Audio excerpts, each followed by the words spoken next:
Teresa, do please call the roll. Thank you. Ron. Joycelyn. Gordon. Here. John. Here. Michael. Here. Lori.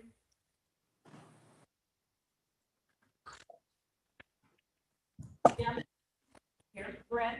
Here. Noel. Here. Rita. Here. Susan. Present. Michelle. Here. Lori. She's maybe on mute. Lori, you're muted if you're trying to talk.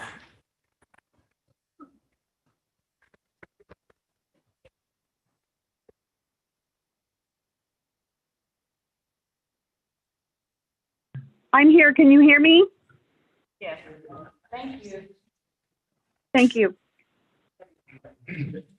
Thank you, Teresa. Next matter is,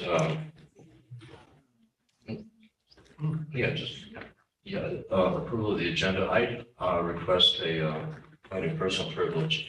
We have an item 4.2 for recognitions. I'd like to have us move it up to 2.3 so we can address this matter, I believe, more efficiently and give it the attention it deserves. So with that, I'm going to entertain a motion to approve our agenda. So moved. Thank you. Second, the move to second that we approve our agenda. All in favor, please say aye. Aye. Aye. Okay, any opposed? Or abstaining? Okay, the agenda's been approved. And our next matter is awards and recognitions, and there are three people very much deserving recognition. So, Lori, are you getting this up? Lori?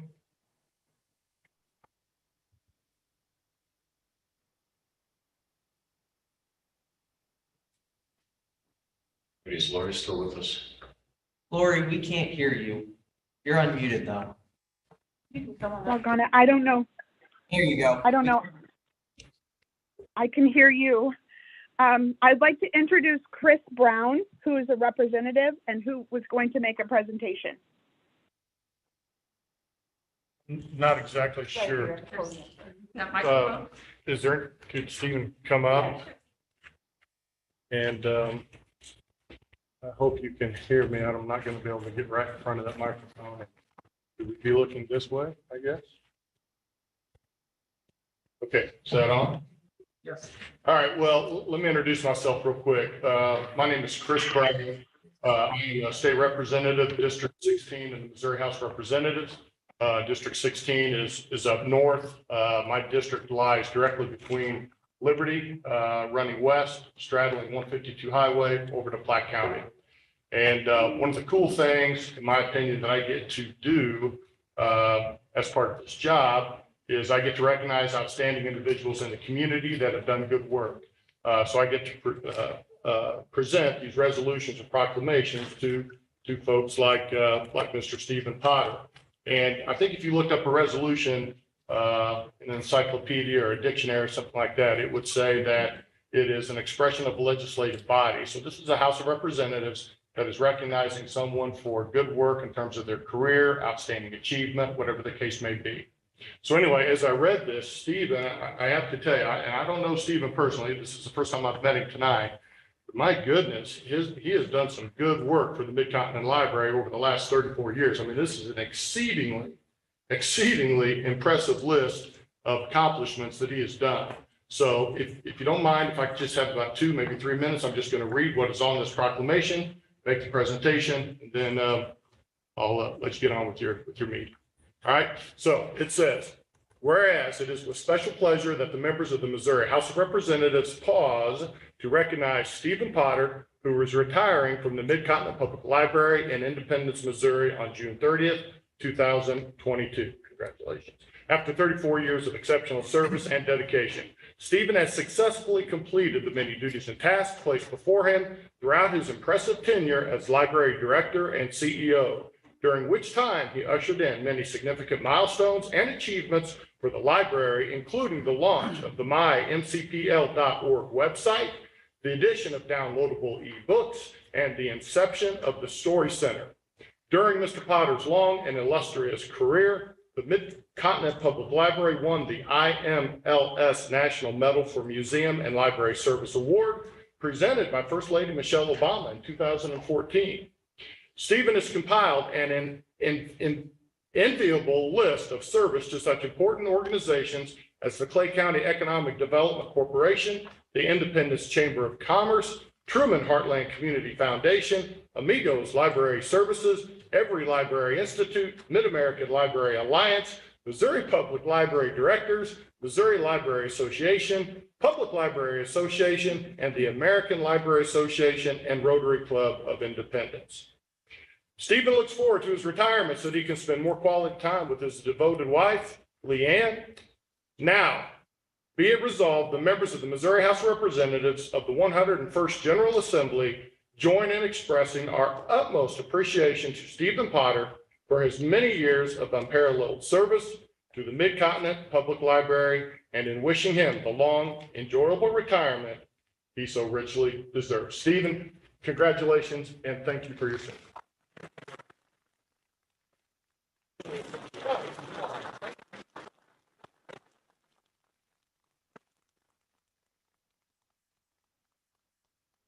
Thank you so much, Chris. I really appreciate you coming and participating. Thank you again.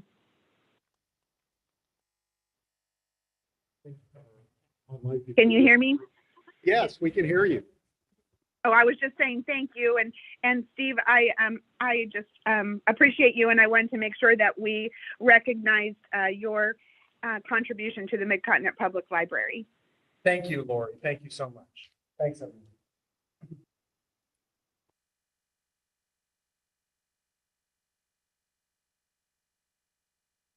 Thank you, Representative Brown and Laurie. Our next matter, I believe, will be addressed by Deanna.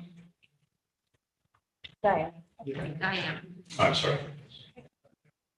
All right, good evening, trustees. I'm Diana Ryder. I'm the fundraising director for the library, and I have the pleasure of introducing a guest here at the meeting this evening, Mr. Eduardo Garcia. Mr. Garcia, would you like to come up?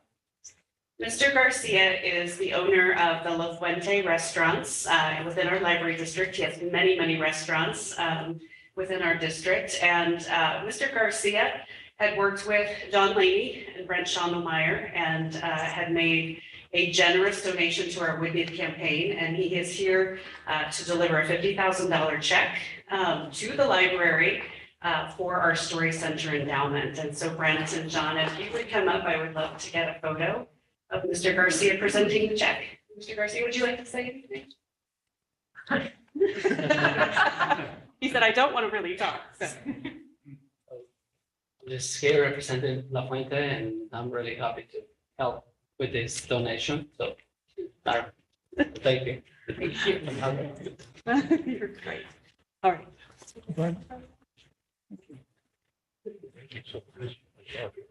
Thank you. John? John. Yeah, just hands.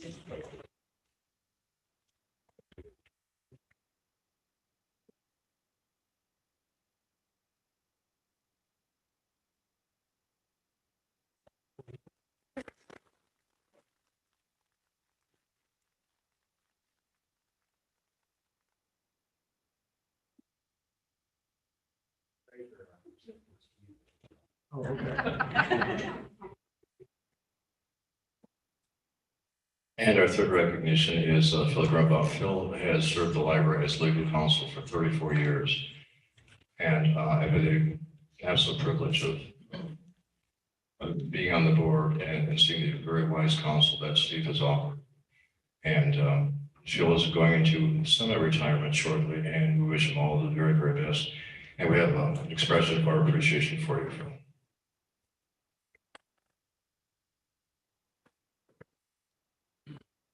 Hard to believe it's 34 years, and I'm only 40 years old.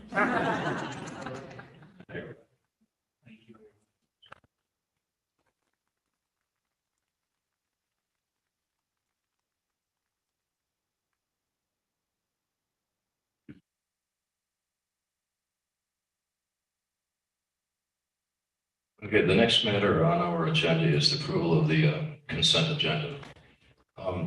This is just a procedure the board exercises to basically save time. There are a lot of matters that are kind of routine and perfunctory, like approving previous minutes and expense reports. And all we're doing in this process of having a consent agenda is, instead of having you suffer through listening to the previous minutes, we're going to have a motion to have them approved. So is there a motion to approve the consent agenda? Second. Thank you. Second, it's been moved and seconded. We approve our consent agenda. All in favor, please say aye. Aye. Aye. Any opposed? Or abstaining? Thank you, it's passed. Our next matter is the visitors' comments. Now, for those of you who have been at the previous meetings or maybe saw the meetings on YouTube, this is typically a matter that's covered at the end of the meeting, but to save time and give you a chance to, offer what you wish. This has been moved from the traditional time towards the end of the meeting to right now. We have 5 persons who have expressed interest in sharing the comments. My thought is that if anybody is expressing their thoughts for the first time at a board meeting, I'd like you to be first. And those who've been previous speakers, we certainly will have you join us. Now, our bylaws that are, that we're stuck with impose an aggregate half-hour time period. If we don't have time to have everybody share what they want to share, I would meeting will adjourn and meet with you then too. But as of right now, during the meeting, we do have the half-hour limitation. So we have Mark Homer, Warrington Williams, Jim Bacon, Lori Green, and Henry Rankin. So whoever is here for the first time, please feel free to start off.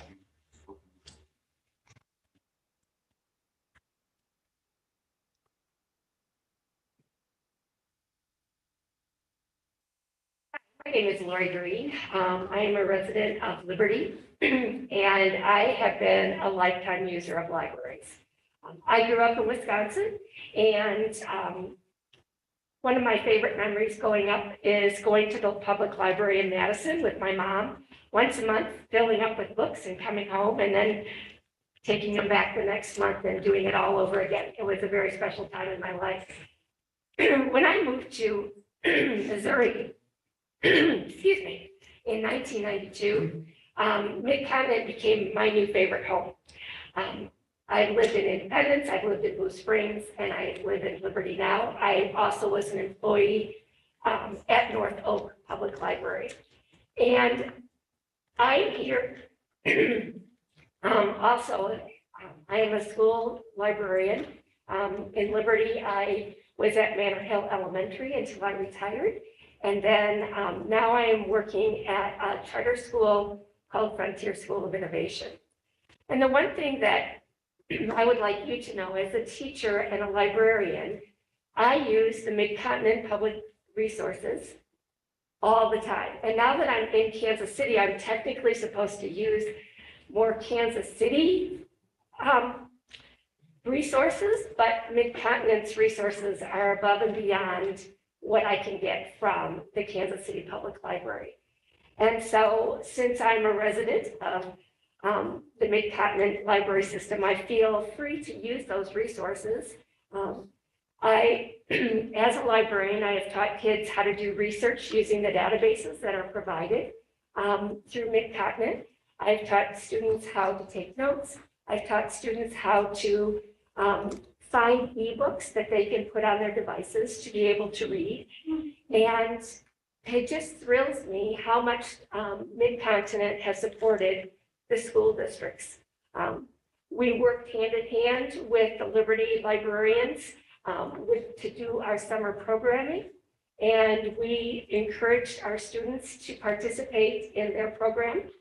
And so I'm fearful of any kinds of budget alterations that are in front of us. So one of the things that I found out when I went to work at North Oak is that my perception of libraries was really naive.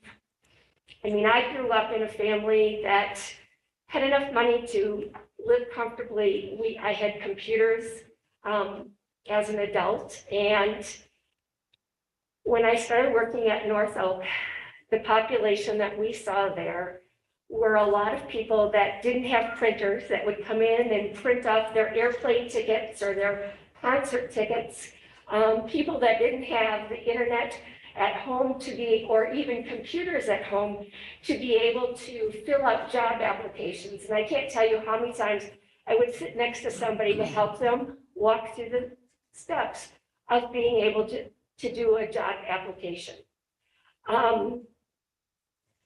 So I did not realize how many people we were impacting in our community, besides the moms that I knew that would go to the library to get books for their kids, that used the programming that was available. It was so much more than what I had ever realized up until then. Kids that didn't have a place to go after school because mom and dad weren't there felt safe at the libraries, using resources or just sitting in the corner and reading. We did have homeless people that would come in. They were never any problem. They would just find a place that was cool in the summertime and warm in the wintertime to be able to carry on his life. It's really hard to apply for a job when you don't have an address. And so, they were able to come in and fill out, applications for aid or whatever else that they needed. So that kind of brings me to why I am here today. As an educator, I hear a lot about politics creeping into our schools, dictating our curriculum, censoring our books, and now the public library seems to be under the same stresses.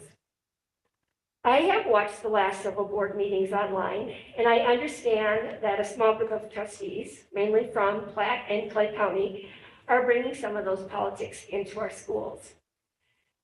Several have written letters to their local papers to complain about books or displays in different libraries, and they are threatening to not pass the proposed budget that staff members have so dutifully worked on. These staff members that were hired by you ultimately. When I looked through the board policies, I noticed that all members of the Board of Trustees have memberships paid by Mid-Continent Public Library to the American Library Association and other organizations, which is on page 10 of your board policies. Your collection policy reflects standards approved by these organizations. You have these standards also in the appendices of the board policies. Our Board of Trustees should be airing their concerns to staff at Mid-Continent as well as to the board instead of the newspapers.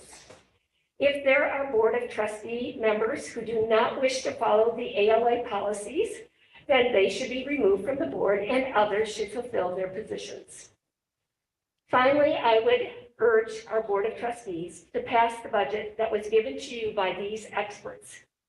I was very disappointed to see that those asking for changes in the budget were not there in person to hear community concerns at the open hearings that have been recent. Gordon Cook, I think your alternative budget has holes in it. And you stated at the last meeting that you participated in virtually, that the board can pass the budget and later amend it as needed. So my question is, my plea is to pass the budget that was delivered to you. And if you see issues, then make those amendments later. Allow the libraries to move forward so staff members, library branches, ordering of materials, maintaining our beautiful libraries can move forward. And to those school board members, or to those board trustee members who do not have the same beliefs as ALA, please resign so that others that are forward thinking can take your place. You have already pushed out an excellent director. Do not destroy what is the pride and joy of many of us in this community, the Mid-Continent Public Library Service. Thank you for your time.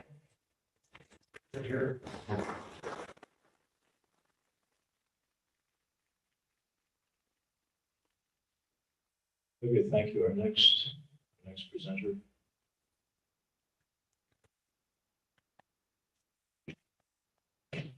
Good afternoon, trustees and staff people. Mark Cover up Platte County. I have to tell you, I've always been very passionate in supporting libraries and utilizing libraries, particularly our MCPL system. It's amazing to me that here in the heart of the nation, we have one of the largest library systems in the nation, as well as an award-winning library system. And I don't want to see it go under. I don't want to see it roll back the successes that it's had and the customers that it serves. So I have to tell you that I'm passionate about this.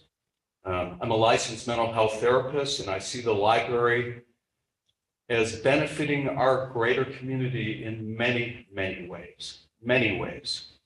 I'm originally from Detroit. One of my earliest memories is getting on the bookmobile outside of Vertical Elementary in Detroit. We didn't have libraries close to us.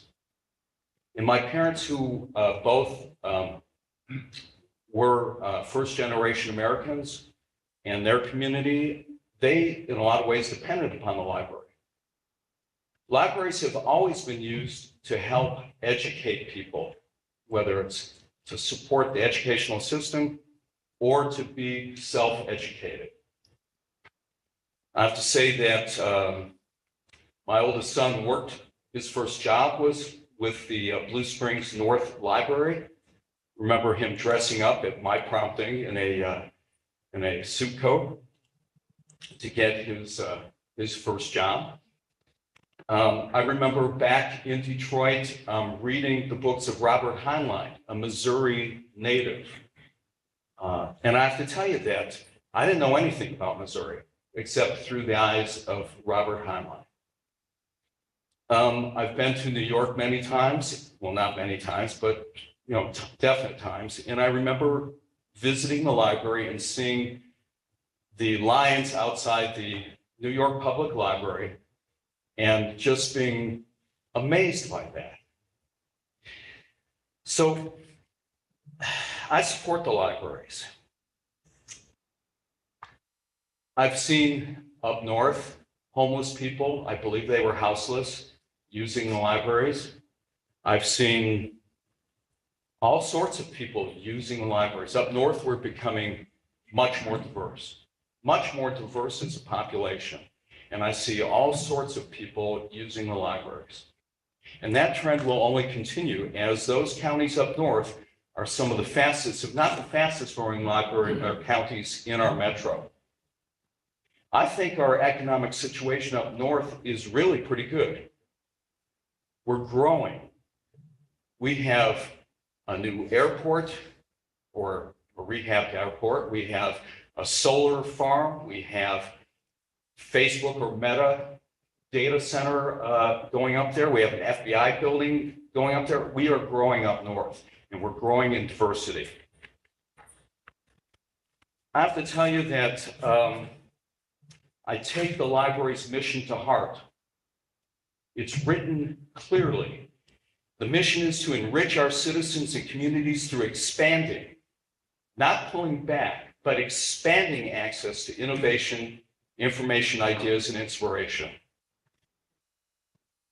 Now the MCPL budget process, and indeed the budget, is being attacked. Not the staff-generated budget, but the process. I looked in the board policies as to how members are not to use, the trustees can use members' expertise, but a budget should not come from one board member's expertise solely. That's in policy. I'm asking that the board show integrity. Do what's right, not what's easy. Do what's right. I believe that the financial situation for this organization is healthy. I have here, and I think many of you, it's hard to see, but this is from the Government Finance Officers Association. It's a certificate of achievement for excellence in financial reporting. I'm sure you're all aware of this. And I'm sure you're aware that this is not a one-time award given to this library.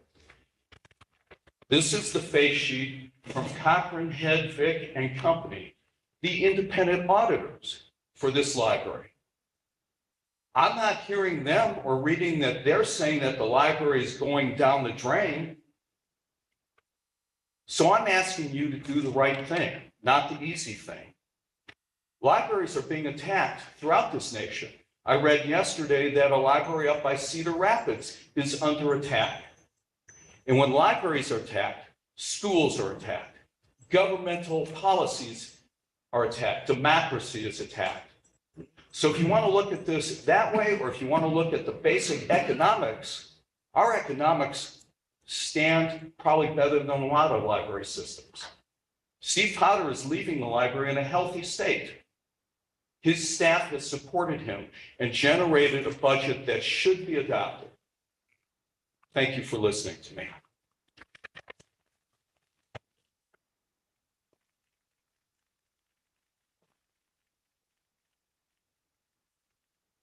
Thank you. Our next presenter.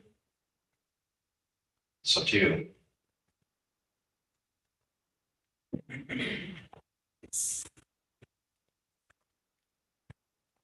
Hello, everyone. My name is Jim Oldebecken. I live on 76th Terrace in Gladstone.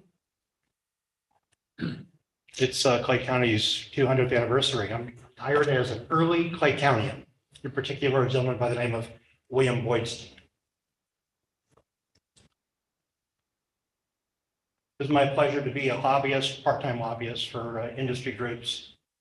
I remember Newt Gingrich and his contract with America. Remember that? That was in the 90s.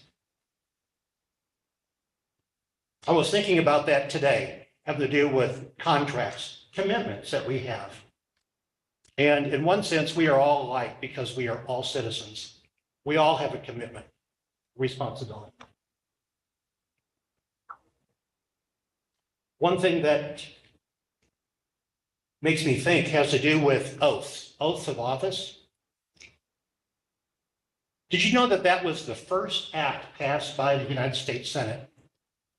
Was a requirement for there to be an oath taken and subscribed to do what? To obey the laws, to support the Constitution. And through the years, there were a few changes based on the needs before and after the Civil War, but it's still there. Also, there's an oath requirement in our Missouri Constitution and our Missouri statutes.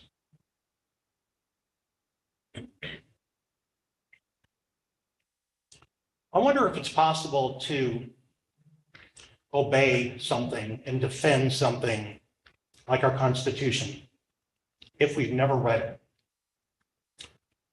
Or maybe we read it, but it was in college.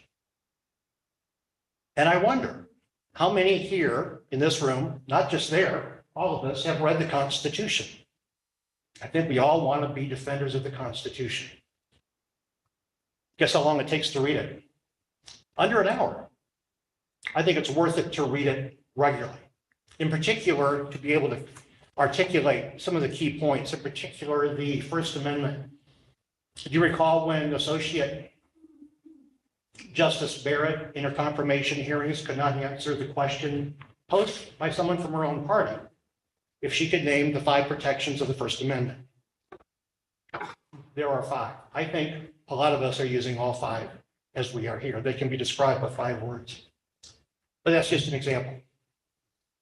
I hope if we have a conversation someday, we can talk about the 5 protections of the First Amendment. I will probably ask. But there are other, when we think about the duties that a board of trustees has of such a huge operation, and in essence, sort of like the cradle of democracy, a library, freedom of information, freedom of the press.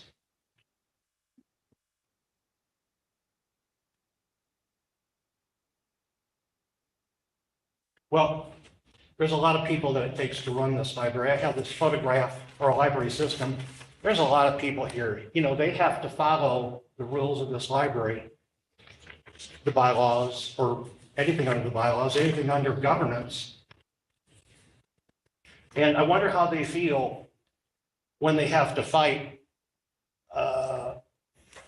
a governance body or individuals in a governance body, not all of them, where there's a difference between what the law says and what they're trying to accomplish, or policies.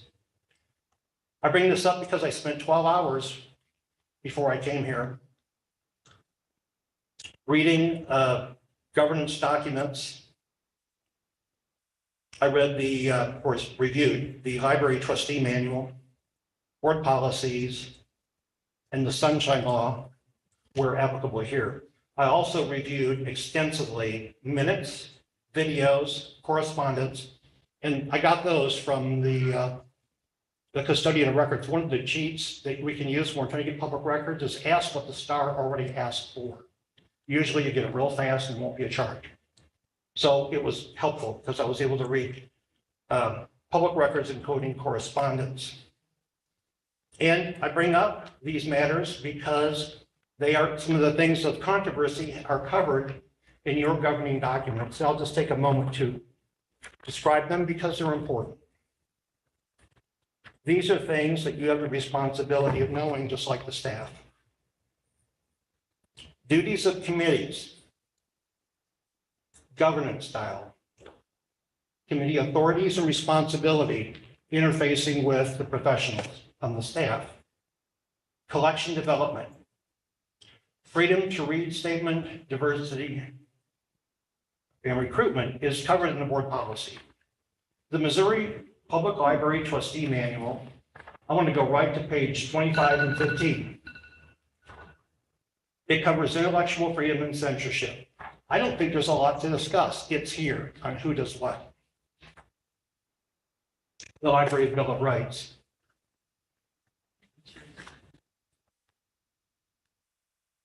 And I encourage people that are trying to make their petition to this body to also have that burden. Let's educate ourselves. It's ready, all this is readily available. I have one more thing to say regarding matters of race and diversity. That is covered in these documents. But I have a concern that transcends documents. It's people. I could really use a glass of water. But it has, you know, I don't know what y'all did over the weekend. I was glad to see an article that talked about an exhibit at the World War I Museum, Blacks and Citizenship in the Jim Crow era. Did anyone make it?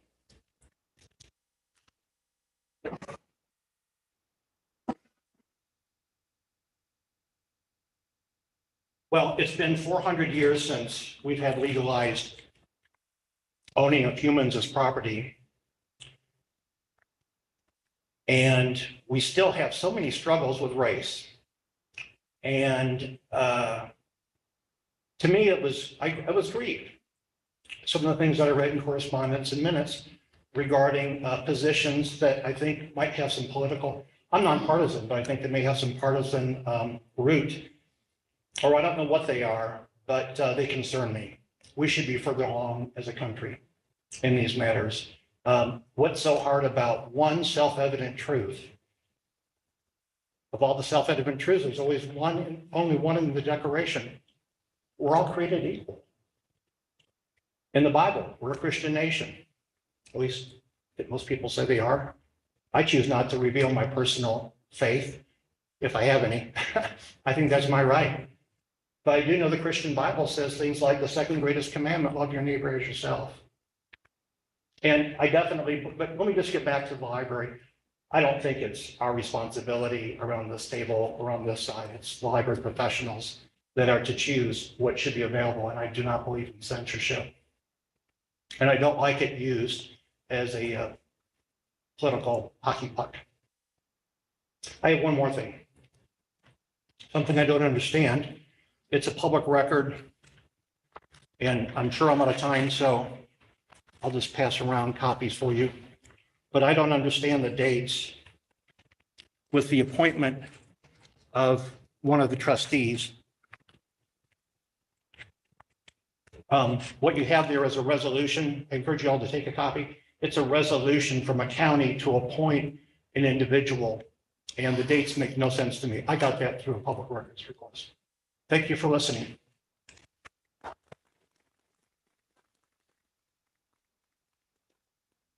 Thank you, and who chooses to be next? We have two more.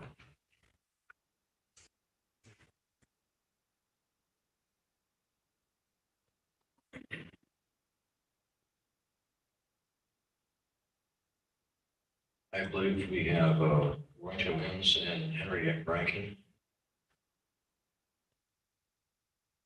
If you are here, you're invited to share your thoughts.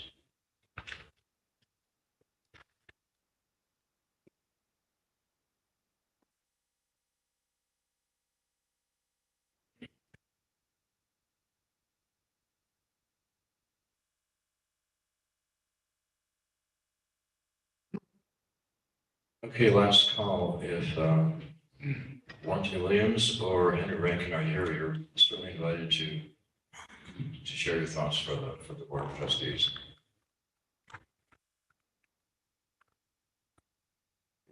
Yeah, okay. Okay, back to our agenda, financial reports. Okay, thank you.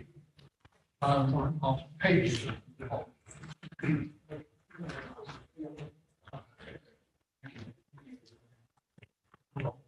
Okay, hi, page one. Page one shows the total amount of tax revenue we have received by the end of May. The total amount is $62.2 million, which is about $2 million more than last year's. Also, during the month, we received a second half payment of A&E tax and state aid to public libraries. For the whole year, we received a total amount of $784,000 for those two revenues. The total amount of operating revenue is about $57 million. Page two shows the operating expenditures for payroll and benefits. It's a little over $28 million, 85% of the budget. Library materials is about $9.8 million, 81% of the budget. The library operations account is about close to $7.6 million, 71% of the budget.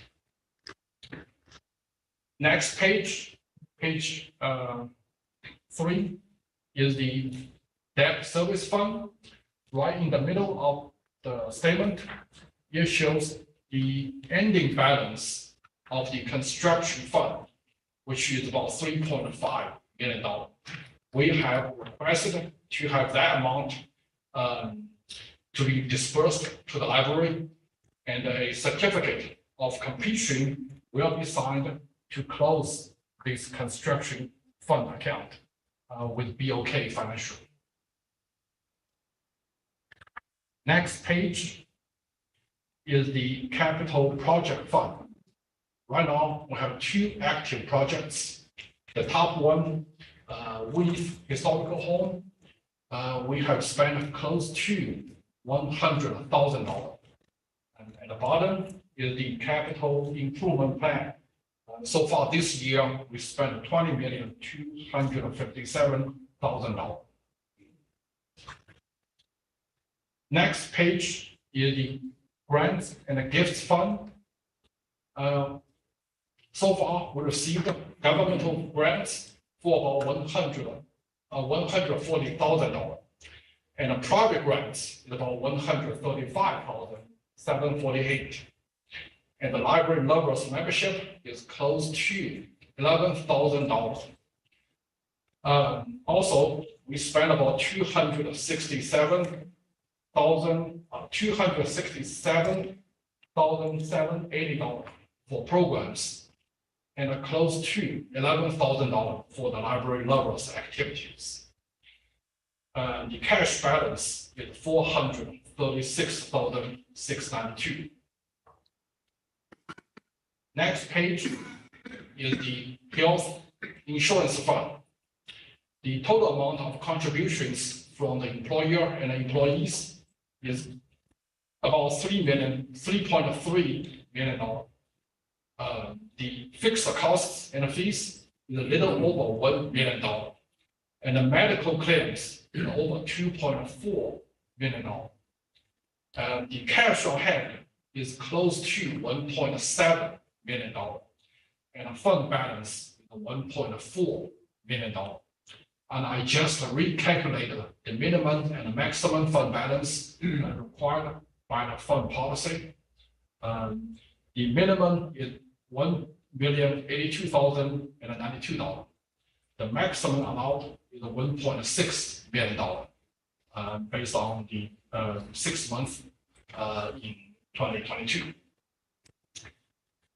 Also, next page, that's something new.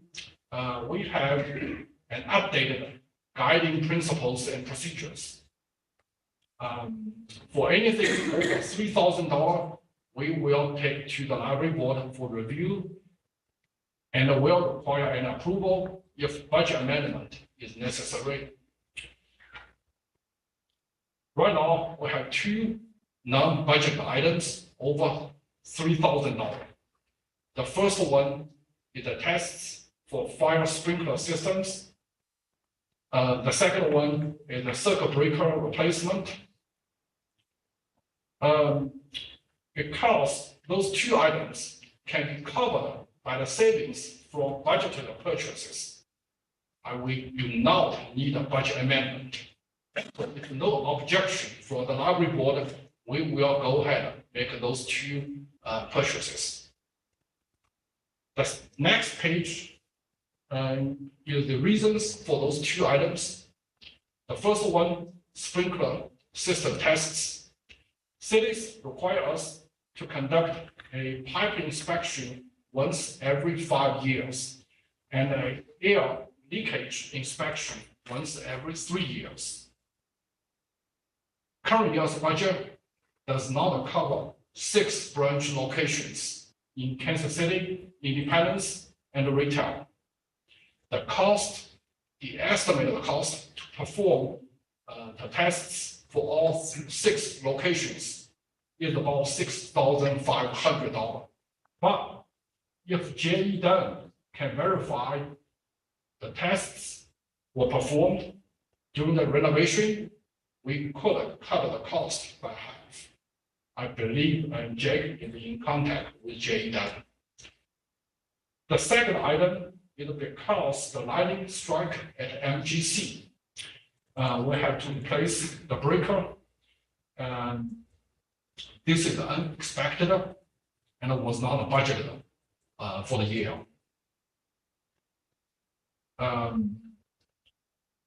On your board agenda, page 32, it has a list of all the payments over $100,000. Please let me know if you have any questions about that. Also, next month, maybe around mid-July, you will receive confirmation letters as part of upcoming audit. Please review and send it back to the auditors. I believe we will email you and mail the letter to you. That's my report for month.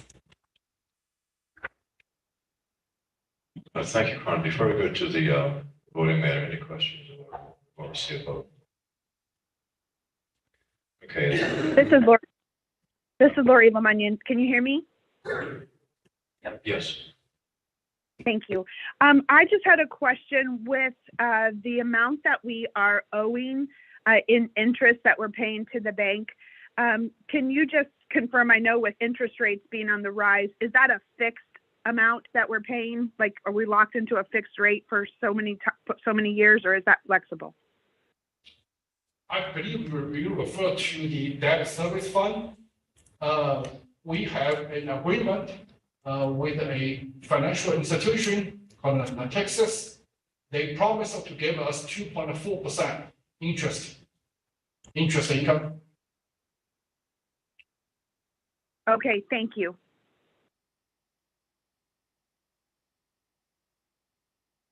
Any other questions? Just, would you estimate the total amount of interest that we've earned on that as Okay. a part of the capital improvement budget?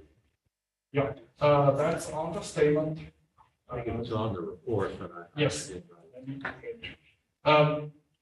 Little over $3.7 million. Thank you. Other questions? All right, we have a housekeeping matter. It's been proposed that certain expenditures that Kwan mentioned be approved, so. Can I? Sure, Yeah, please. yeah. The way the policy works is we don't require a budget adjustment for it. Right. Oh, I'm sorry. Yeah, I can borrow this for a second. We don't actually require a budget adjustment for this because we can handle this within existing funds. So it doesn't actually require a vote. However, if there's objection by the board, then we would want to hear that. Are there any objections? Hearing none.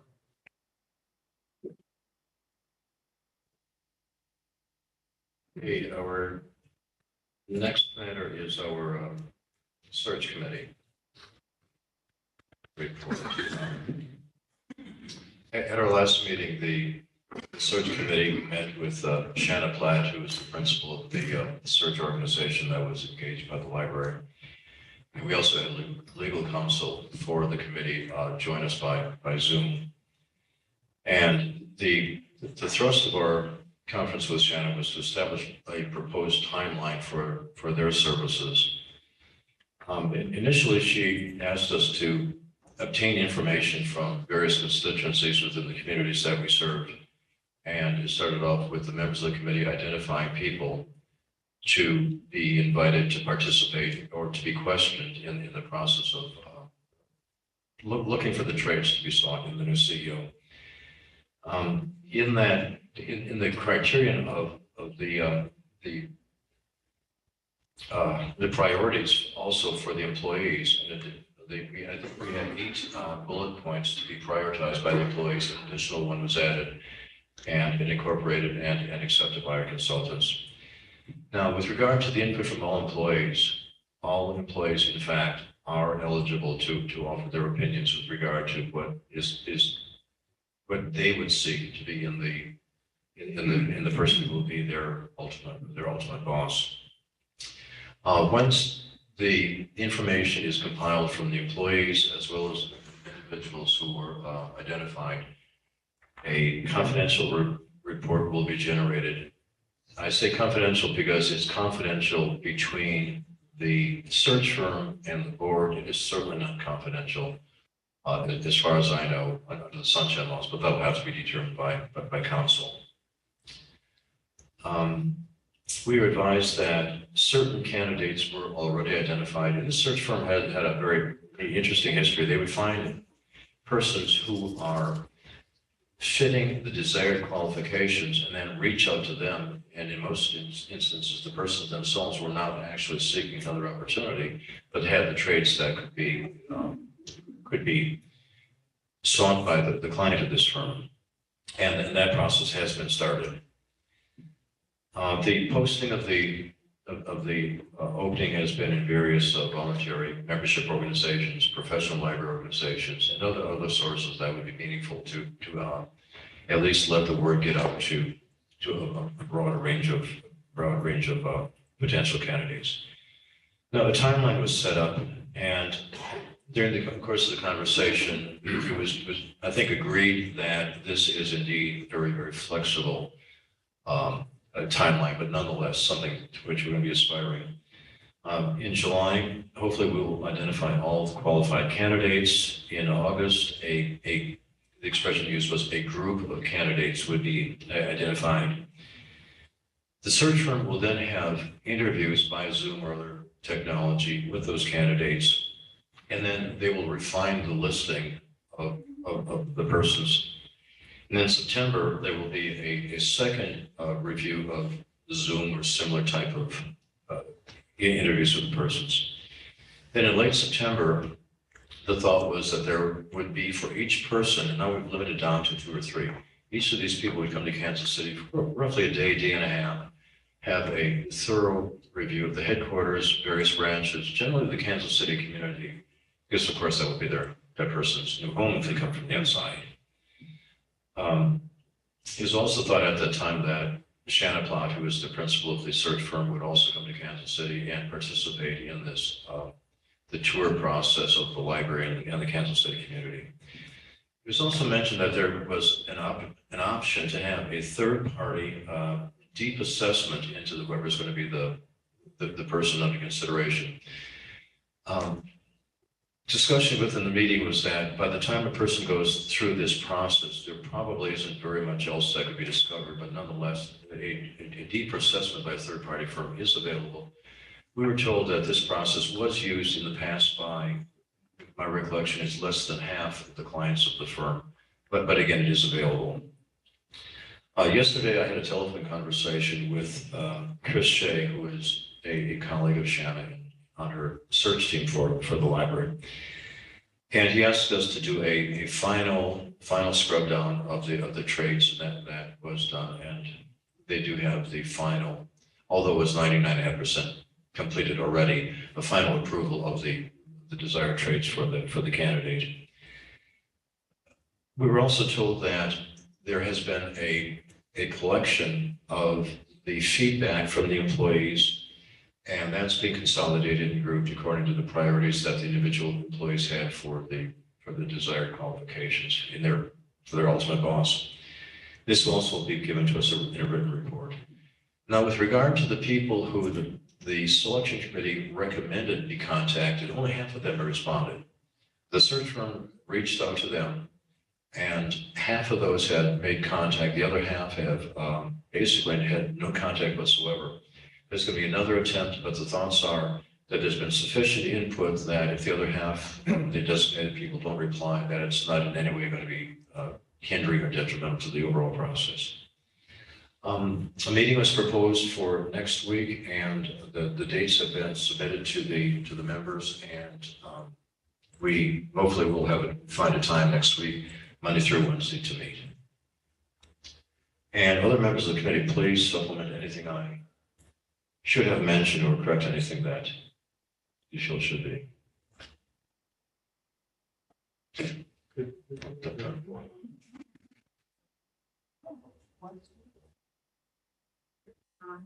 Oh, I'm sorry. Yeah.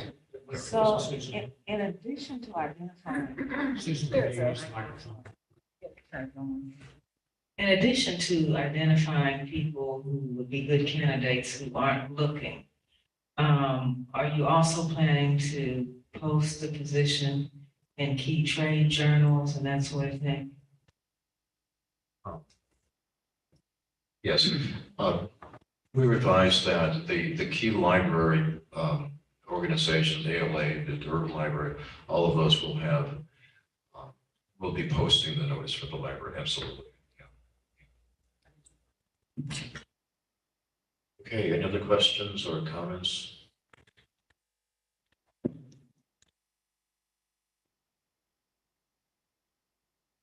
Okay, the Finance and Audit Committee report. You hear me okay? Excuse me. The Finance Committee met on last Friday. It was a short notice scheduled meeting. The process of collecting data has taken some time, and some of the data wasn't available. In fact, some of the data is still pending. I gave an update on the status of requests. We talked about the process. Certain requests are unfilled. One of those remains unfilled at this point. I provided a memo to the committee, which the board subsequently received, explaining some of the findings. I also, as a sole trustee, just put out an alternative, given some of those findings, and we can either discuss those here or again further to the budget section of the discussion. Fairly extensive discussion by the committee on process, where we stood, but in the end, there was no vote taken on any budget items. because some of the things needed to come to the attention of the full board. And I will, again, I can explain this here, I can explain this at the under the budget section. So that was it for the meeting. I'll for further comments into the budget section. Okay, thank you. Librarians reports.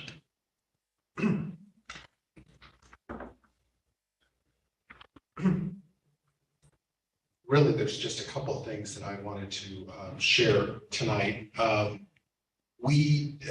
did distribute a couple of reports to you, written reports on the levy hearing from a couple of weeks ago, as well as staff response to the budget analysis that I sent out. The last one I sent out last night. A copy of both of those reports are in the librarian's report section of board docs. So if you misplaced any one of those, both of those are there. I did, the other quick announcement that I have, the Lee Summit branch did open a week ago Monday to great fanfare. People have really been desperate to have that library back. And hopefully we'll see you all on June the 30th when we have our dedication ceremony for that.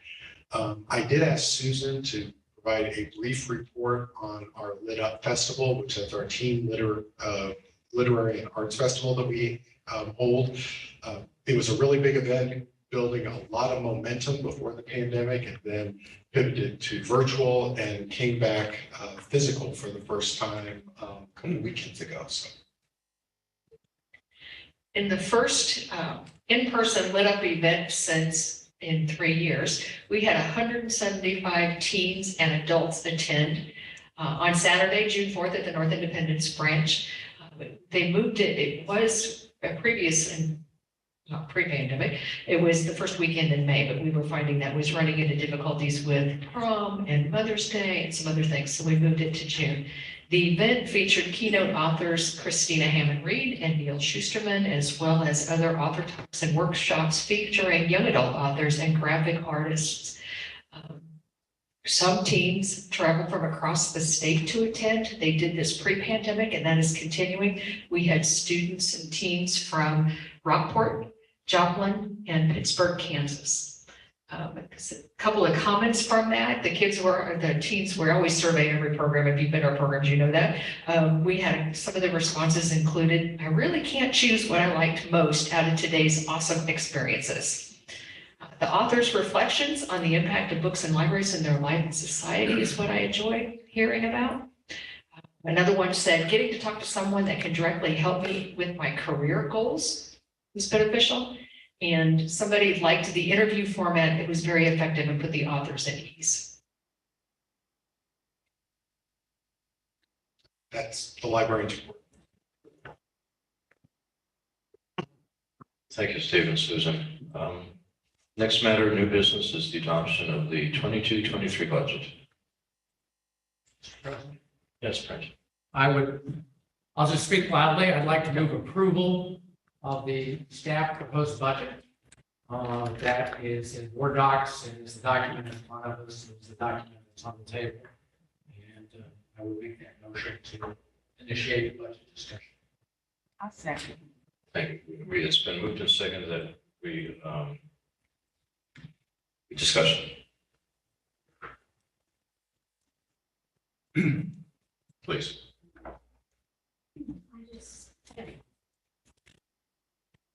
I don't feel comfortable without being able to really discuss some of the work that Gordon has put in.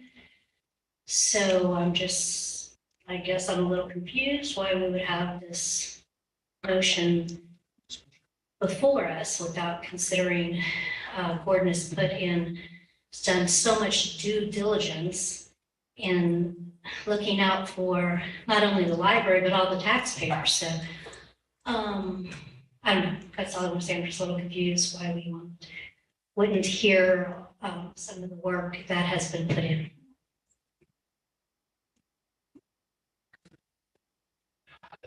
This doesn't preclude this. It's just a way just to get budget. on the floor. I would hope and anticipate that Mr. Cook would, engage in the conversations and share the additional information that he presented to us on Friday. This would be an opportunity to review the staff memo that was prepared and we got on Monday, so it doesn't preclude any discussion. It's just a way, the hope or desire here is that we would formally adopt and fulfill our responsibility to adopt a budget tonight, and this is the only formal budget that's in front of us. Thank you. Any other comments? Please.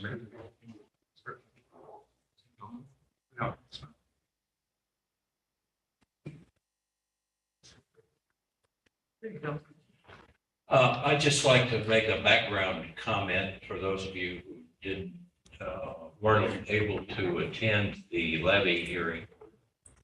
I'd like to point out that Gordon's comments will not be the comments of the Finance and Audit Committee. They're his individual opinions, and his research was not asked for by the Finance and Audit Committee. So the normal procedure where the Finance and Audit Committee would spend substantial amounts of time studying the budget and trying to understand it as well as possible and trying to take into account as many ideas from trustees and the public as could be done during that period of time. That has not happened. No meetings were called in May and June, which are the 2 months in which most of the work of the Finance and Audit Committee is consolidated. All the other committees have made recommendations to the board, and those recommendations have essentially already been adopted. So I just want, as we go into this discussion, I just want to make sure that people understand that the committee designated by the board to make recommendations on the budget is not in a position to make the kind of recommendation based on our own study that we would normally do. So our choice as a committee, if we had a choice, which we haven't had so far, would be to support the budget that the staff has presented and that has been thoroughly reviewed by each of the other committees and also thoroughly reviewed by the public, since it's been available to the public, as I understand it, since February or March. Did it go, that draft? Just May. May, okay. The draft was put online in May and available at all our branches in May. So that's this, what is in the motion is the budget that has been thoroughly reviewed by the public and every other committee other than the Finance and Audit Committee. Thank you. Any other comments on this matter? Yes. And I guess in response to John's comments, yeah, I agree that the process has been different. The process is much different than expected. As I've explained, meetings and previous board meetings, there were requests made all along the way to obtain information. The requests were repeatedly questioned, challenged, rebuffed. I did a sunshine request on May 6th to obtain information. Subsequently told that it would take 3 weeks to get that information. I wrote a check for $166 and some change in response to the cost of that. We, after receiving part of that, we have board docs. There were some open items with regard to the building fund, one of which was received about 8 o'clock last night, one of which remains open. And it's honestly very critical. We have not received an accounting of the building fund, which now has been running 5 years, to tell us where the money has been spent. I'm assuming that data is out there. Somebody has it. We did get a liability analysis last night. I do have some questions about that because it includes a couple of assumptions that the board hasn't, a couple of amounts the board has yet to approve. But by and large, you know, the decision was made to wait until we get information. Also, as was explained at the May meeting, the budget, as I learned, is largely just some numerical inputs. So having a thorough discussion about what the budget entails normally would require some understanding of what's going on underneath the hood and really just understand how the numbers are compiled. That is made difficult because, again, the lack of information, comparable data, the fact that in many cases, comparable data was the budget of prior years, not the actual numbers. So the I guess I'll call the reviews I did, the investigations, were really to try and bring the information for the committee so the committee could have an in-depth discussion. Those things didn't happen on a timely basis, and here we are. A couple things that I think are significant that I want to bring to the board's attention, obviously brought to the committee's attention last Friday, was in the projection of the payroll costs for the 21-22 year. In the budget book, as I'll call it, the projected payroll was $24.2 million. When you look at where year-to-date April was, it means that the May and June payrolls would have each had to be $2.75 million. As May came in, it was actually April's payroll came in at 1.9, May's came in at 1.8, which means that the variance on 1 month's payroll was $962,000. When you include FICA, that's about a little over $1 million variance. That is a material matter. Okay? When you're projecting the last 2 months, I find it highly unusual that you can be off $1 million on a single month's payroll. Given where May's landed, which year to date is to about $20.5 million, the June payroll has to be in the range of 7. And again, we don't know where June's going to land. They don't, unless I guess tens and maybe lots and lots of people were hired. That 3.7 seems again materially unstable. Another thing that was noted that I didn't that came up in the process of looking at the building, what I'll call the building liability analysis to see what the fund balance said, was with regard to the dashboard that was used by the committee. And this has been, you all have this, it's on board docs. You can see that there are 2 columns of data. One shows the date J.E. Dunn costs as of January 25th, 2018. The total of that column is $84.5 million. The next column shows the date J.E. Dunn current costs. Again, lists everything by work package. And it shows a total of $84.5 million. When I put this into what I was doing is just because in discussion with Brent, it was apparent to me that there may have been some misunderstanding about what the liability analysis should look like. And so I put together an illustration and format, and I put these numbers in, and the total of these numbers came up to, I think it's $91.6 million. 91,293,000 plus.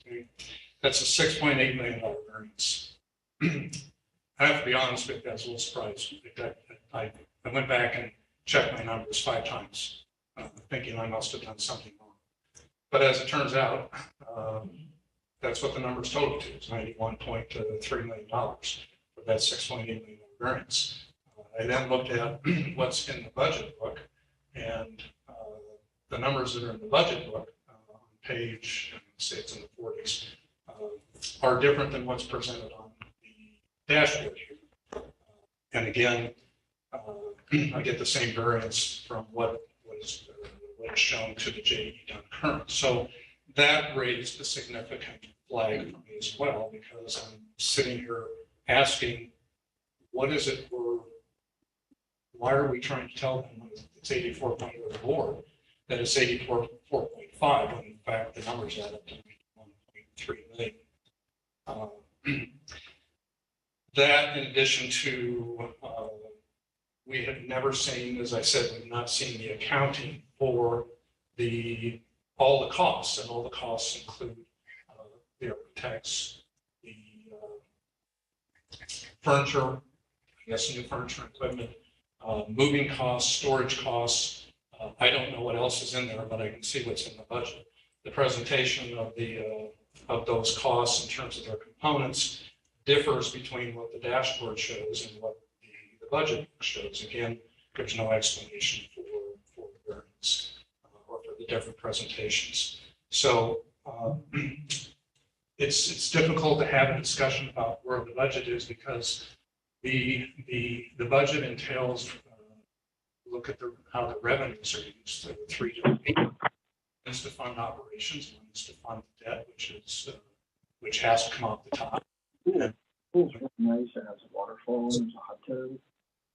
Is to fund the capital costs, and the capital costs funded by, I guess I would call it revenues over expenses during the operating year or fiscal year.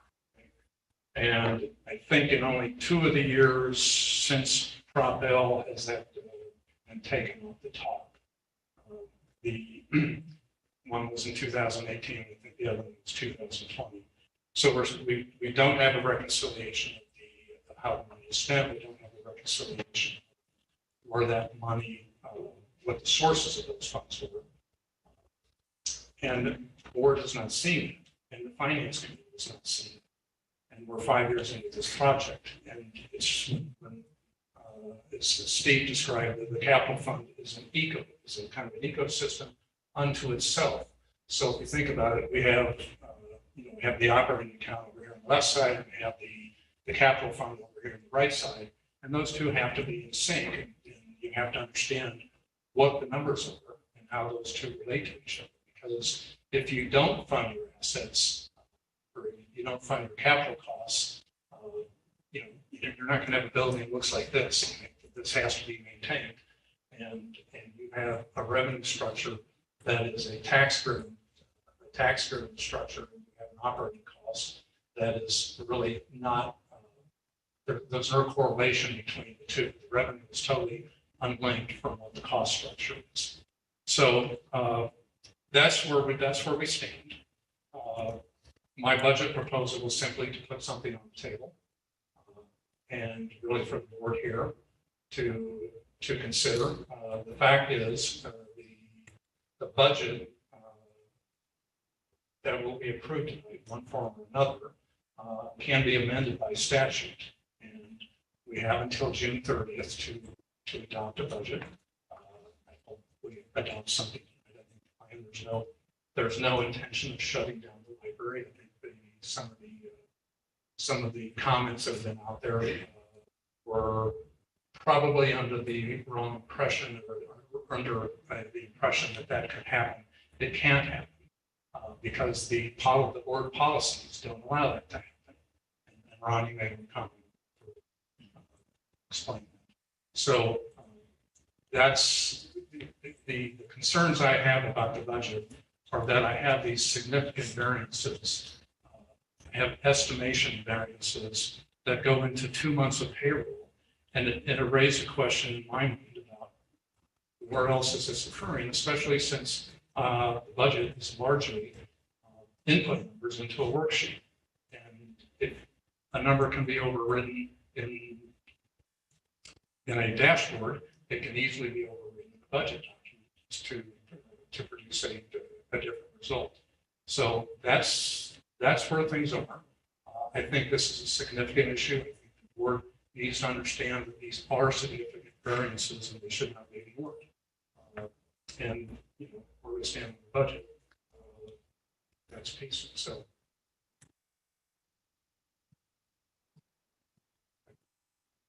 Please. Well, Gordon, I really feel like we owe you an apology because I feel like you've done nothing but try to do some due diligence. And I don't think maybe in years past this has been done.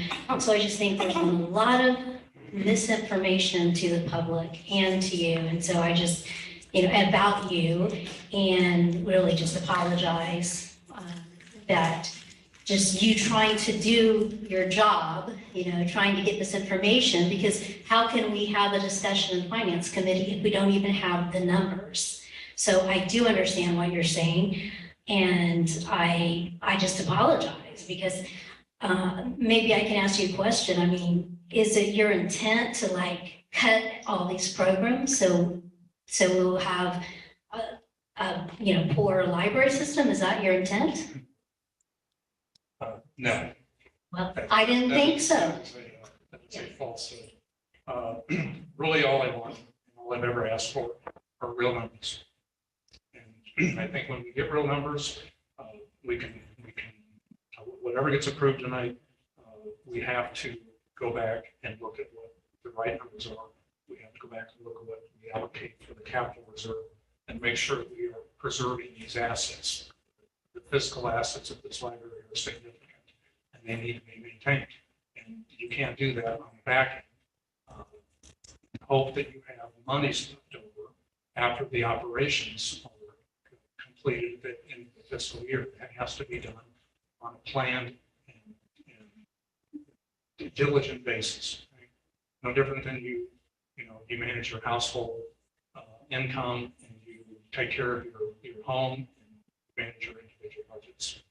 So in terms of me wanting to cut programs, that was never the case. I just want real numbers so we know where the money's being directed, where it needs to go, and we'll get it done. Any other questions, comments? Susan. I want to say respectfully, Gordon, I do appreciate the due diligence and looking into the details. But with all due respect, my knowledge and understanding of the role of board members or trustees is to advise and to navigate certain board business, not to get into the details of operations. And if I were a staff member on the budget side right now, I'd be feeling really bad because it sounds like what we're saying is that they've done shoddy work, their numbers come out of the sky. And in hearing from some of the budget staff, I heard that that wasn't the case. I heard that the library is in a situation that they have a lot going on, buildings, staff, new staffing.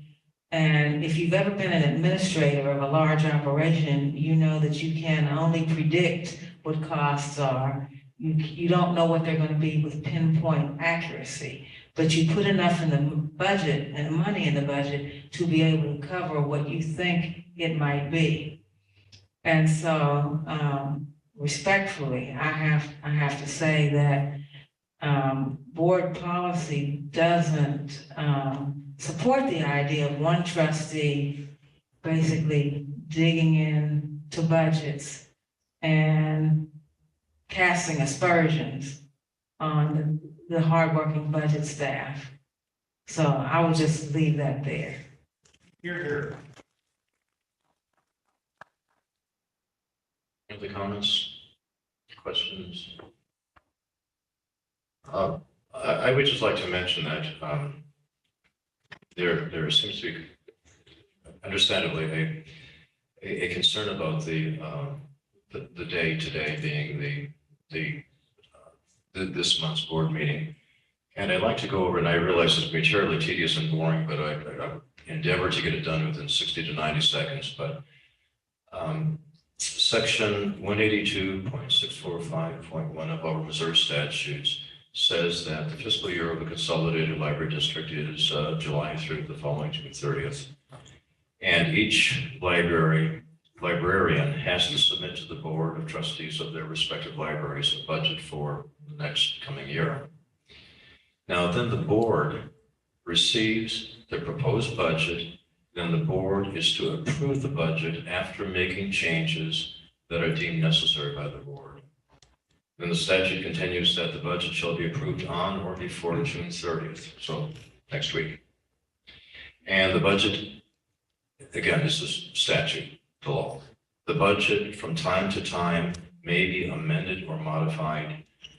And what can be amended or modified is the approved budget. So the budget will be approved, and that doesn't cast it in stone. The budget may be amended. And typically we see this all the time. Like, for example, I hope this is an inappropriate analogy, but in a county, for example, there may be a budgeted allocation for roads. And we find out that, well, the amount is inadequate by virtue of some natural disasters. So there'll be line item adjustments. So the budgets can be modified. But that's the Missouri law. Now our policies, section 512512 talks about the annual budget, and it pretty much parallels the statute. It says on the third Tuesday of May, the library director and CEO submits to the board a proposed budget for the fiscal year commencing the following July 1st, next week. That proposed budget was prepared. In fact, there are budgets there that are available for our review. And actually, they've been available for some time. On the third Tuesday of June, the board adopts the final budget. Well, that's midnight today. And then it says, and I want to stress the point because there's been some understanding from some local media that if we don't approve a budget, that the library is going to close. So in other words, the triggering event for this calamitous event of closing the libraries is not approving a budget. Well, we really don't have to worry about that because the fail-safe in the policy says if the board fails to adopt the budget on or before that date, today at midnight, the budget as submitted or amended goes into effect. So if we were to adjourn the meeting right now and not reconvene until tomorrow, we have not adopted a budget. But the policies say that if you didn't adopt a budget, no big deal. What was put on the table last month, in fact, now is the budget. So the whole idea of not adopting a budget by the board is going to cause this, again, a dreadful notion of closing down the library just isn't going to happen. Because, again, the triggering safety valve is the fact that if you don't do anything, we're going to take what was submitted last month. And I thought whoever put that policy, I think did it quite wisely. So again, this doesn't deal directly with the quality and the authenticity of the numbers we were talking about, but it's somewhat related to that. The fact that I've been picking up a lot of correspondence, which I appreciate very much on the budgetary process and then this notion of closing. And I could actually pick up in the emails that there's a great deal of concern and maybe fear is too hard of a word, but a great deal of concern that the libraries are going to be closing. They're not. And also just the process too. In January of every year, this library gets tens of millions of dollars coming in. And Kwanzaa, brother CPA, he's a great CFO, or the CPA too. The money comes in January, half of it's spent from January through June. The libraries aren't going to close. We got the other half of tens of millions of dollars in the bank to go through the rest of the year. Then the year's over, guess what? Again, in January, more tens of millions of dollars come in. So we are not going to close the doors because we don't have a budget, because we have the fail-safe. We're not going to close the doors because we don't have money. It's the money's coming in. Plus, we have a half year's fund balance already in the bank. So that has nothing to do other than the fact of addressing that hopefully nobody feels or continues to have some ill feelings about us closing down. Just ain't going to happen. And I should be quiet now. Who's next? Please. Thank you, Ron. I think that you are correct that the budget that has been presented would be adopted if we fail to do our duty. I would implore this board to do our duty and to approve a budget so that staff and the public can know that the library has funds that are approved and are formally approved to be allocated and dispersed to continue our library mission. Thanks, Russell. Anybody else? I just have a couple of Please. policy type questions. So, I realized that, Gordon was working, I believe, diligently, and that there's some difference of opinion, and I respect that. But, because we weren't able to work together as a finance committee to go over some of these things, my question is that, once Gordon has received the information that he believes he needs, so we can have an informed discussion about the budget, are we able to amend whatever budget we adopt tonight? Can we meet together as a finance committee, hash over things and make amendments? Is that allowable? Yes. Well, if, sorry, the finance committee doesn't make amendments, No, I know, I didn't mean it. I probably said that wrong. Not that but the finance committee could at least look at the information, because obviously we can't do that in much capacity tonight, but we can look at some information that Gordon has been compiling and maybe make some suggestions. I just want to know if that was allowable.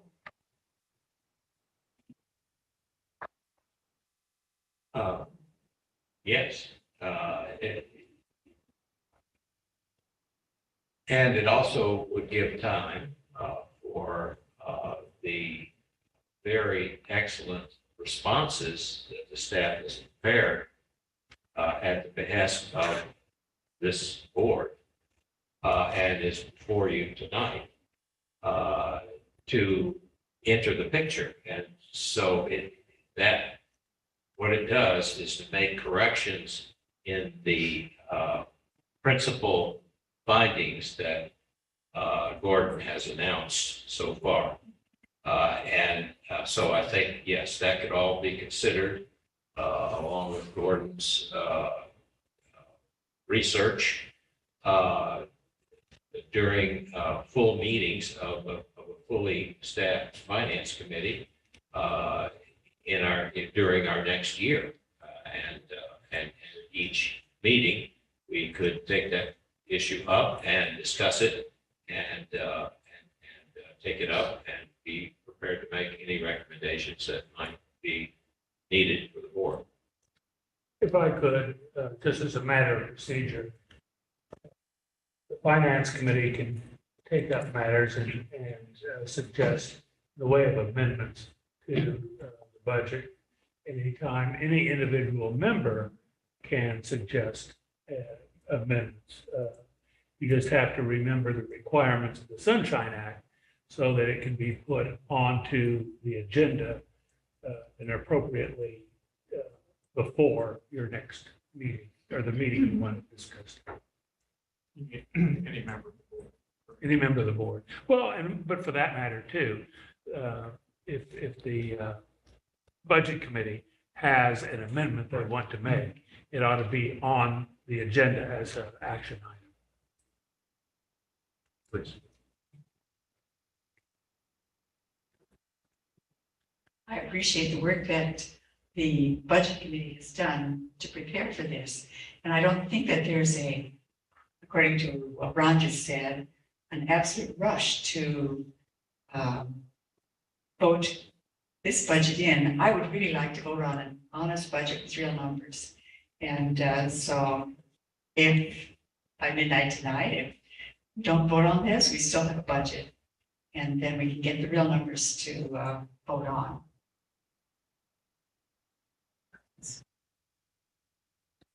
Other comments?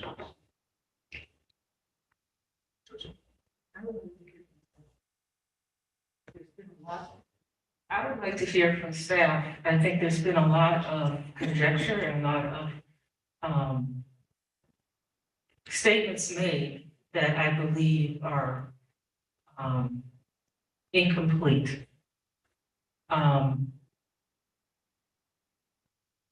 One of them being that you did not get information.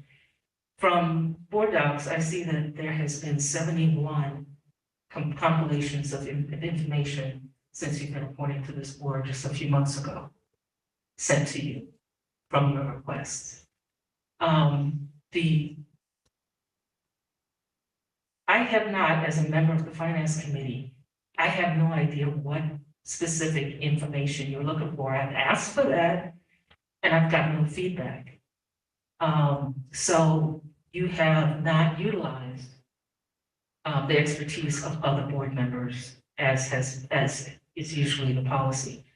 At this point, I would like to hear from staff because I do not believe the numbers in the budget are not real numbers. So I would like to hear from staff.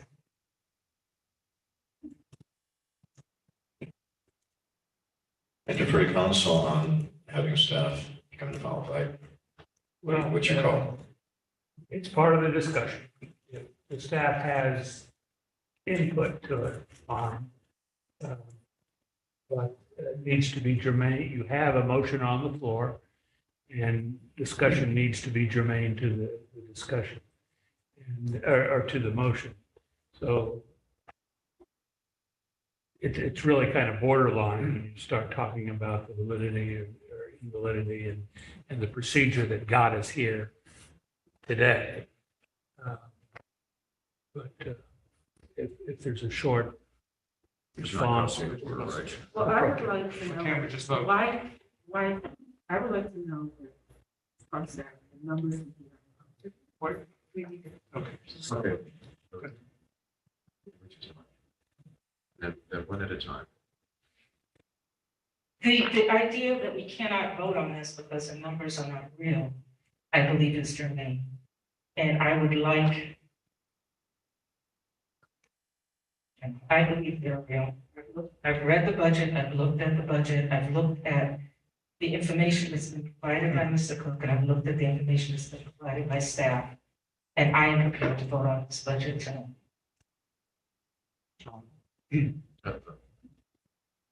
Just a couple of things, if I can.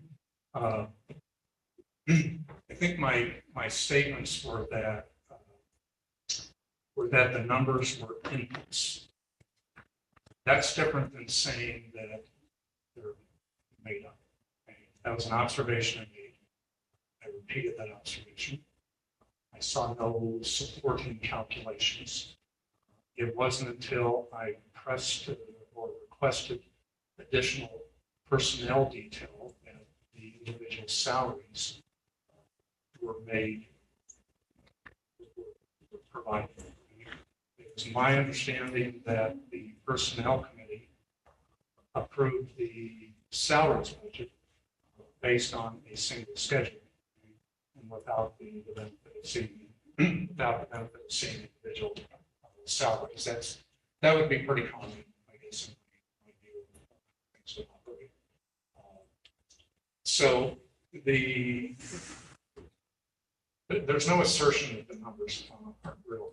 The concern, as I expressed, was based on two findings. Okay, one was that I have a dashboard where the numbers don't flip to the total, and it would appear that the total number is an input. That's it. I wish if I get the schedule, I can see it.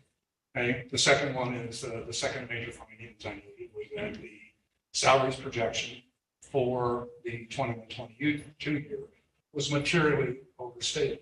Okay. That too raised a question about the process of pulling numbers together. So that's the reason I raised the concerns. The reason for the myriad of requests is because that's the process I had to go to get information, and it took over 2 months to get some. The one, as noted, was received by 5 months. So, Mr. President, I would suggest we call the question.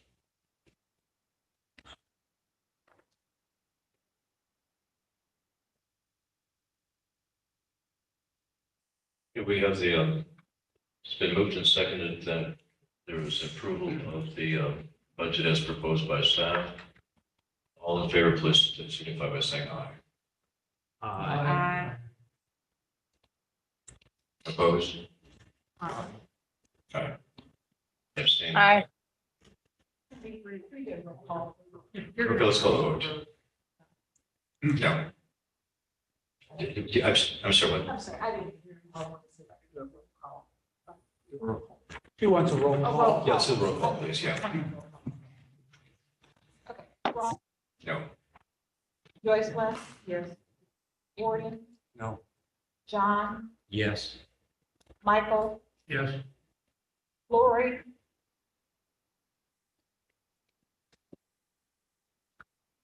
Yummy? Brent? Yes. Noel? No. Rita? No. Susan? Yes. Michelle? No. Lori?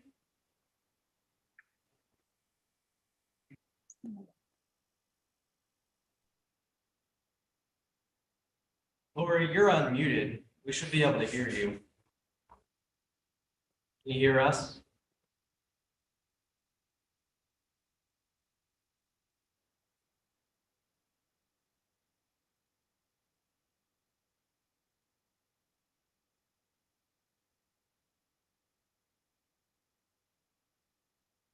Lori just chatted me, yes. Is that your response?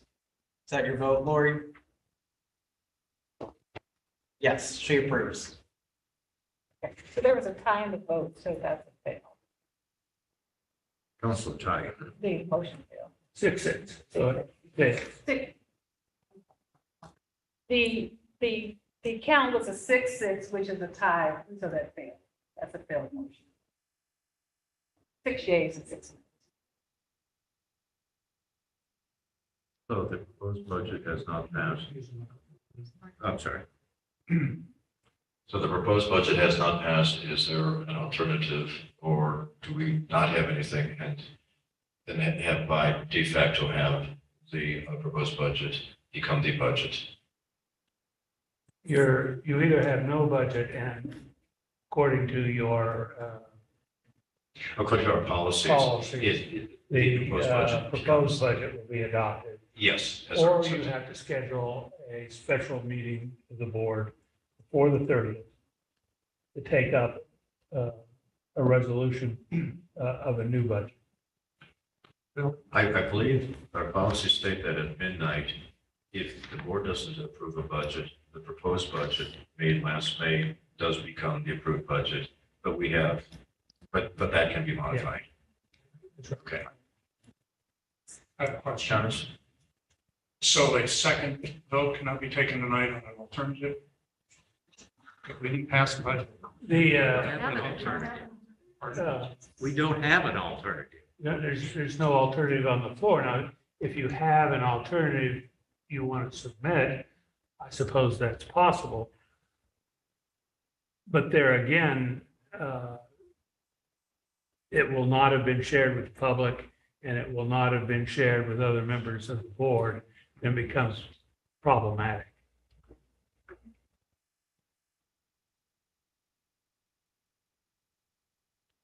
Calling on you for legal advice before full retirement. So an option then is to have, of course, in a proposed agenda, have the due notices and publication and agenda, everything, and then call a special meeting before the end of the month. Yeah, Okay. that is a possibility. Or you can just let the proposed budget take effect and then modify it as time goes on. Mr. President, Please. just a couple of comments. I want to express my disappointment. I don't believe that we fulfilled our responsibilities as a board. This was something that's not a surprise. I know on April 15th, I'm supposed to file my taxes. I tried to do that ahead of time, and then we could have done this in a timely fashion. I'm going to suggest if an alternative budget is developed, is that there's a second public hearing that's held, because in some senses, the public hasn't had a chance to see, review, and comment on that.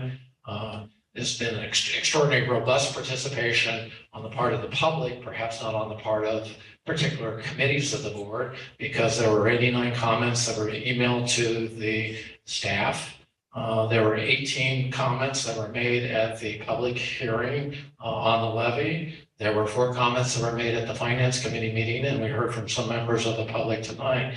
So I we can engage in a rolling budget process if that's what's needed, but I would suggest is that we might be well advised to hit pause and allow the fail-safe budget to go into place, because I'm not so sure that questions that are outstanding can be answered in a timely fashion, such to the satisfaction of the people who are asking the question, such to the degree that we can reassemble as a board for something which I hope that we would have done tonight. And so I would just encourage is that people submit their questions and pull them together. I will make my own representation here, but a significant part of the budget represents the building and capital. And we meet regularly and we talk regularly. And every time that we look and we talk about a question that perennially comes up and says, are there sufficient funds in the capital budget to complete these projects? And we have been satisfied, not on one occasion, not on two occasions, not on three occasions, but 4 or 5, 6, because we believe we want to understand is that do we have funds to complete the project? So let me name the projects so people know. There's the project that's at Crane Valley. It's under design, and staff can correct me, it may be out for bid. Not out for bid yet, but when it comes back, we will see what the impact of construction costs will have on that project. We recently acquired a property for an East Independence branch, something that we was part of Proposition L and a commitment we made to voters, and that's out there. We've had lengthy discussions over a course of many, many, many years about a Riverside project and what it is that might look like. And so we've not been oblivious of the rise in construction costs. We've not been oblivious to what it is that might happen. We've been very mindful of what it is that the funds that might be available. Frankly, I'm satisfied on the page 3 of the memo that the staff prepared that lays it all out there. I'm not looking at the entire program because in some instances those costs are sunk and that they're over and that they're guaranteed and we book those costs. I have a different perspective, which is do we have sufficient funds available within the capital budget and or other funds that we might make available to complete these 3 projects. So I just want to say that in passing is that this has been an extraordinary building program that has gone very, very well, and we've done very, very well by it all. We took the wise advice of our finance chairs as understand that at some point all these buildings will come up and they will need maintenance at a later point, and the building committee went through a thoughtful process about outlining a building maintenance fund. So I don't want to suggest is that we're indifferent toward the remaining costs that might be out there or indifferent of what the cost of maintaining what are a public asset. So thank you. Other comments, questions? I thought it's exactly what you had mentioned, that the proposed budget, in fact, at midnight will be the budget what we work with. And then we have through the end of the month to make modifications to that. And that would be the case no matter what would be adopted as the budget or how it was adopted. And just only 8.5% of the votes myself, I think it's entirely appropriate to have public comment to what it was last time. If I can be clear. Please. You don't have to the end of the month to make amendments to the budget. That's an ongoing project throughout the course of the next fiscal year. Yeah, true. Thank you. More comments, questions on this matter?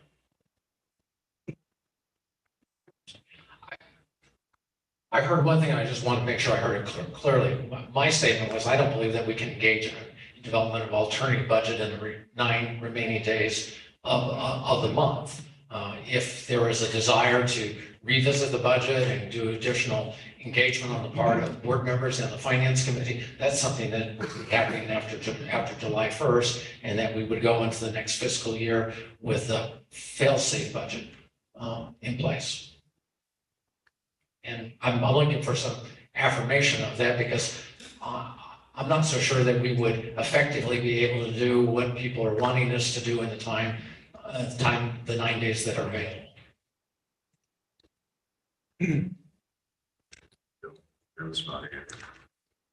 Well, I mean, you're talking, having another meeting between now and the 30th to consider a budget would be a possibility. You're talking about an awful lot of work that has to be done by an awful lot of people to get that done. For the public to be informed and have input to it, like they did tonight. And not really 9 days. You have to give 2 days notice. So you're really talking about in the course of about a week to get that done. If it's okay, I would make a suggestion. Just piggybacking. If the budget fail-safe procedure kicks in, I suggest that we take the next several weeks to review the budget, get the full accounting on the capital plan, get a full understanding where the money has gone, make sure we have these two different, as I'll call it, two different entities fully accounted for and fully disclosed to the board. The budget backup and the inputs can be reviewed during that time period. The timing of the second piece of the process is the levy certification, which doesn't occur until early September. It's something Juan does in late August. It has to be sent to the state auditor. The state auditor certifies that. It is then returned to the county commissioners or the county, whoever the appropriate body of the county is. That is then, as I understand, submitted to the board in September and approved by the board. So I would suggest we kind of go down that path and use the next 2 months to refine this and to fine tune it and present those amendments and changes at the September board meeting. Anyone else? Yeah, I just feel like there's sort of some unnecessary tension in the room, and I think it's lightening up because I really believe that all of us, I mean, we may differ on something, but I believe that every board member wants the best thing for the library. And I think that, oh wait. And I think that, again, that I don't know why this misunderstanding with Gordon trying to do some due diligence. I think that's so appreciated. Every taxpayer should be thanking you, Gordon, for doing that. But nevertheless, I just, I think really we all want the same thing, and that is to have an excellent library and no one wants to cut programs. Nobody wants to do, to do anything like that. So I just look forward to, I think in the next coming months, I think we will have something maybe if anything needs to be amended, so be it. If not, so be it. Anyone else? I appreciate the comments. I love this library system deeply. And it's, should be evident and how it is that I feel about it all. I would ask one consideration is that it's summer and some timely notice about scheduled meetings so that we can participate. Somebody told me once the value of the meeting is the preparation for the meeting. We learned a lot actually in Gordon's analysis on Friday. I learned a lot and raised a lot of questions in the staff's analysis of that I got on Monday. But, have regularly scheduled meetings, because if there's a strong belief is that there's significant and it's amount of work that needs to be done, then in some senses, then let's be about getting the work done and let's do it collectively. I do want to reiterate the point that's in, and I've got this if people want to see it, the governance style on page 16, because I believe this is what's transpired here. Unfortunately or regrettably, but I think it's a fair description of it all. The board will not use the expertise of an individual board members to substitute for the judgment of the board as a whole. Although the expertise of individual members may be used to enhance the understanding of the board members of a group. Development of budgets, development of policy is a group activity. It's not an individual sport. And that, I don't think that happened. I don't think Gordon set any policy. Keep your comments to yourself, yes. I'd ask the audience to allow the board to engage in this discussion and on the backside of it all. I just have to respectfully differ because we had regularly scheduled meetings that weren't held. And so even to the degree that we got together and say, we're stalling out and we're not making the progress that we need to make. I've attended every meeting that's been called. I've tried to participate in every meeting that's called. I've tried to do my homework, prior to coming to the meeting, but you do have to meet together to be able to understand where it is that you are, and just as equally where it is that you aren't, because it's only in the conversation and only in the interaction do you understand, well, what are the outstanding issues and what's the path that emerges. And so I just encourage us to have a set of regular scheduled meetings if there is an alternative budget that is to be developed and presented, first of all, to the board, secondly, to the public, and then back to the board for public consideration for board approval.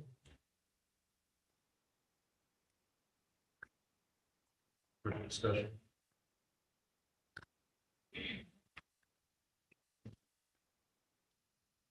Okay, that being the case, announcements.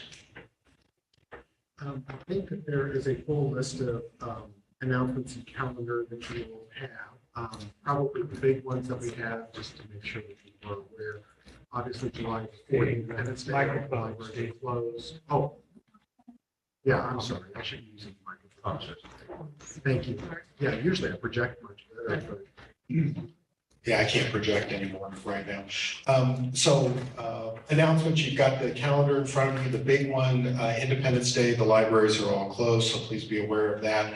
There is the grand opening celebration for Lee Summit, as I mentioned, on the 30th, and hope to see most of you there. And Legacy Luncheon, July the 22nd. If you don't have tickets, don't know what's going on, please talk with Diana.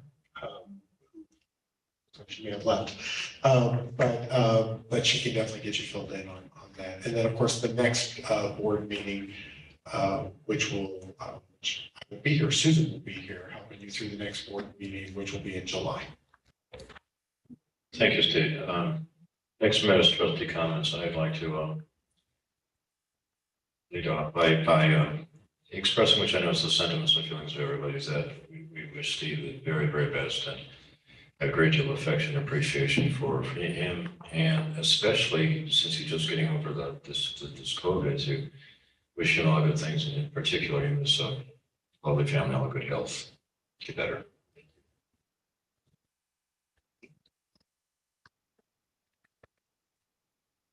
I move we adjourn. Second. All in favor, say aye.